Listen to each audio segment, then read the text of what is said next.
Isang mangingisda sa Taal Lake ang sumisid sa gitna ng hating gabi noong 2022. Hindi isda ang bumungad sa kanya, kundi isang lalaking nakatayo sa putik ng lawa, maputla, namamaga at ang nakakakilabot. Nakadilat ang mga mata at nakatitig ng diretso sa kanya habang nasa ilalim ng tubig.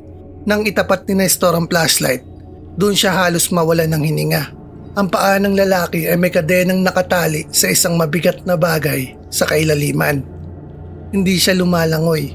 Naglalakad siya sa ilalim ng lawa. Isang garalgal na boses ang narinig ni Nestor mula sa tubig. "Tulungan mo kami." Hindi lang ito sa lawa.